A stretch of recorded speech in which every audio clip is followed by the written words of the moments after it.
Okay, so let's dive into a really disturbing case today. It starts July 23rd, 2016, just a normal summer afternoon, seemingly. Right, until that 911 call comes in. Yeah. And it's Cherie Gilbert. Yeah, Mary Gilbert's sister.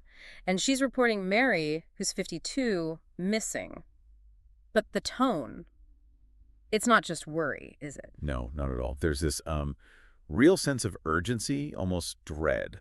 You Mm. get the feeling straight away this isn't just someone running late. And it becomes clear pretty quickly why she's so concerned. It's not just about Mary being missing. Exactly. Cherie's also incredibly worried about her other sister, Sarah. Because Sarah had called her earlier that same morning. Uh-huh.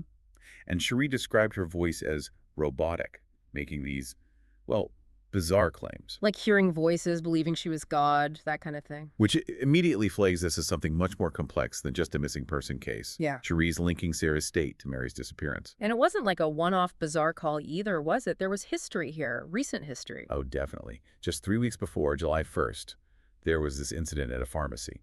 Right. Sarah went to pick up medication for her son, Hayden, who was 6 at the time. Yeah, and they told her it was at a different pharmacy location. Simple enough, you'd think. But she wouldn't leave, just refused. Right. It escalated to the point where the police were called. She ended up in custody and then taken for a medical evaluation. So that's, very recent context for Cherie's worry when Sarah calls sounding robotic. Absolutely. And Cherie specifically mentioned Sarah hearing voices related to their deceased sister. Ah, okay, so that adds another layer entirely. Meanwhile, back at Mary's house that afternoon, the scene is getting tense. Yeah, Cherie and others are there. Mary's car is in the driveway. That's a bad sign, usually.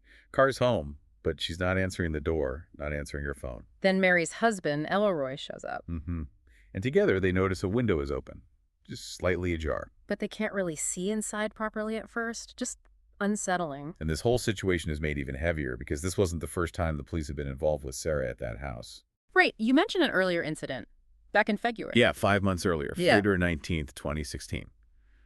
And it was Mary who called the police that time. Mary called about Sarah. What did she report? She reported something, well, the record says deeply disturbing about Sarah. Okay, deeply disturbing.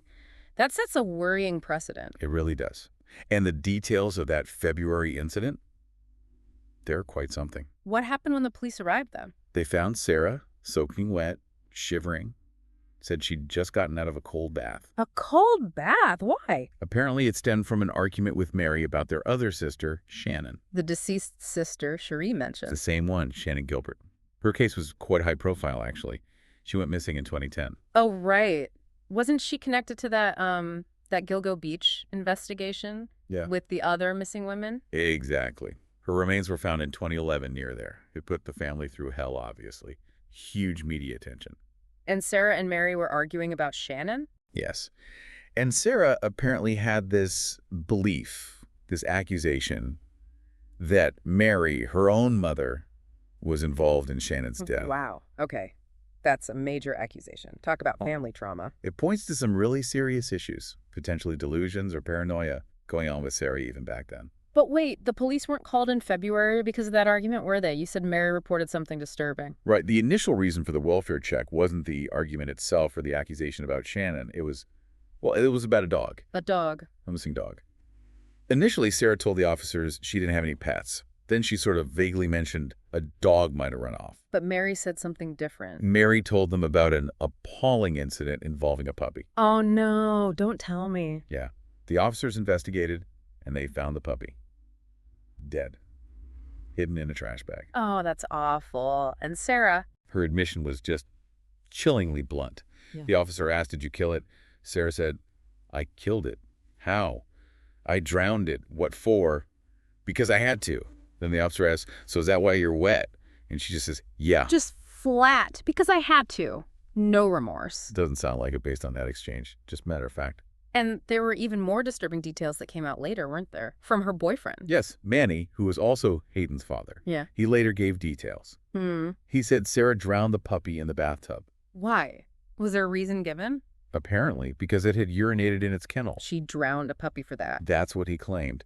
And he added something even more disturbing, that she went back to the tub afterwards to make sure it was dead. That suggests, intent. Not just a moment of rage, but something colder. It certainly paints a very dark picture. And after this, Sarah was arrested, arraigned. And Mary was there, her mother, the one she'd accused regarding Shannon. Mary was there. And she said some things that, in hindsight, Yeah. are incredibly layered. What did she say? She told the court something like, sometimes mom's got to do mean things to show love and nice things to show love. Mean things to show love. What do you even make of that, given the context? It's hard to say. Complex family dynamics, clearly. Maybe trying to rationalize or cope. And then, as she was leaving, she apparently turned to Sarah Yeah. and said, remember, nothing you can ever do will ever take my love away from you. Wow. Unconditional love, even after everything. The accusation about Shannon, the puppy. It's quite profound. Yeah. So, legally, Sarah was charged, obviously, aggravated cruelty to animals. You should have a psychiatric evaluation then. She did, and she was found fit to stand trial, despite everything. Okay. And she was in jail for a bit? Yes. And she tried to get Mary to post her bail, which was set at $10,000. There's a recorded phone call about it. How does it go? Sounded strained. Mary seemed frustrated. Sarah wasn't giving her the right information about the bond, but Mary did eventually post the bail. So Sarah got out, and then a few months later, we're back to July 23rd. Exactly. We returned to that afternoon. The police are back at the house. Cherie and Elroy outside, the open window. But this time, they're not looking for a dog. They're looking for Mary. And as the officers manage to get a better look through that window, they see her. The horrific discovery. Yes, Mary's body. Lifeless. Elroy described it, didn't he? Seeing her? Yeah, he said he saw her lying there, covered in blood, face down near the window. Just horrific. The scene sounds chaotic. You mentioned children were nearby. Reportedly, yes. Yeah.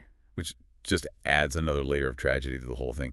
Getting clear info initially was tough. So Officer Bell radios his supervisor. Right. Confirms there was a deceased person inside, blood everywhere, calls for EMS, secures the scene. Standard procedure, but in horrific circumstances. And where was Sarah during all this? She was inside the house. When the officers finally made entry and encountered her, her reaction was odd. Who's so? Her first requests were just bizarrely mundane. She asked for water. Then she said she wanted her family taken away from the property. While her mother is lying dead nearby. Exactly. She was then placed under arrest. And she still didn't acknowledge what happened. Not really. In fact, she denied it. Said something like, she's not dead, though. She's not dead. She's still alive. Wow. Complete denial. Even as officers are confirming. Confirming the reality. Yeah. They noted Mary's body was cold to the touch, obvious stab wounds. She was clearly deceased. So when they questioned Sarah more formally, what did she say happened? Her explanation was, well, it centered on delusions. She said she was hearing voices. The same voices Cherie mentioned. Presumably. She claimed the voices told her to stab my mom. Why? Did the voices give a reason? Sarah said she believed her mother was the devil. Okay, so a clear psychotic delusion driving the violence. It appears so. And disturbingly, when asked how many times she stabbed her mother, she said she couldn't remember. The autopsy must have been grim. Extremely. The report detailed 227 stab wounds. 227, that's Yeah. unbelievable.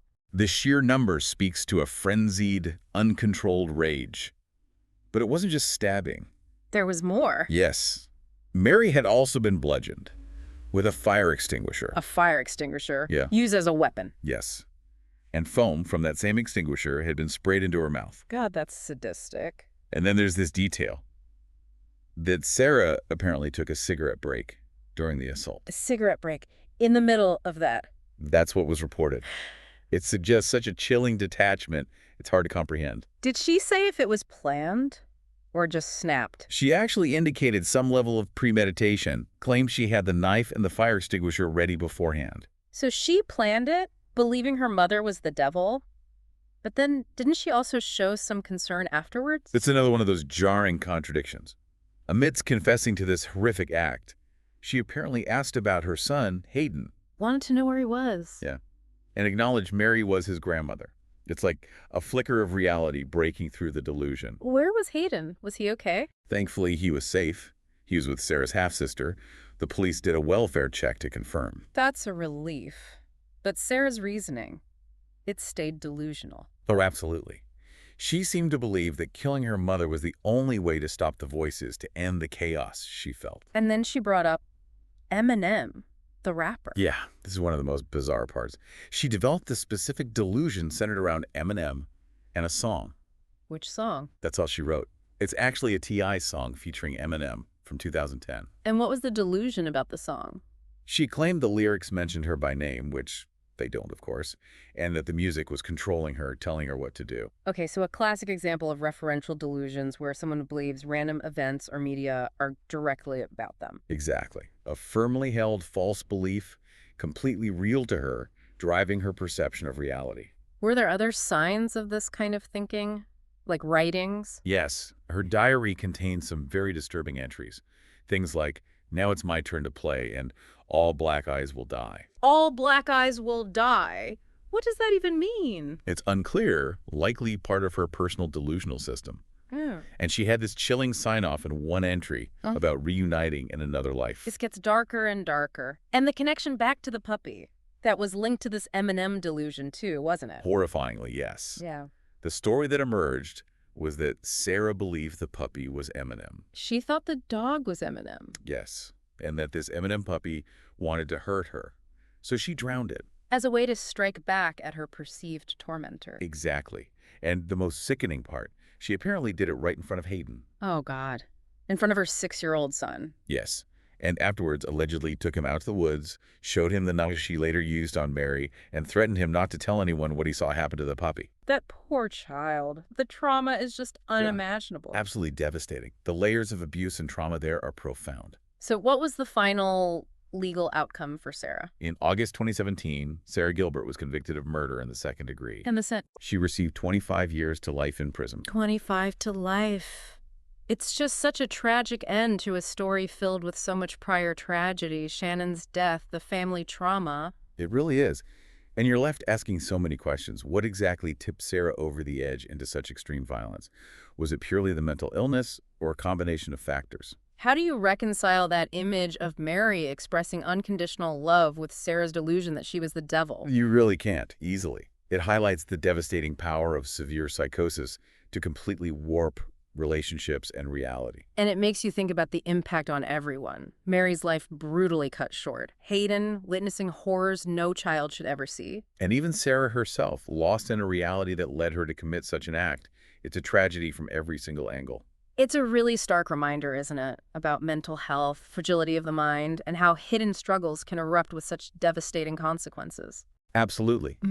It forces you to consider how we perceive reality, how easily that can fracture for some, and the critical need for understanding and intervention, however difficult that might be. A truly harrowing case. Lots to think about there.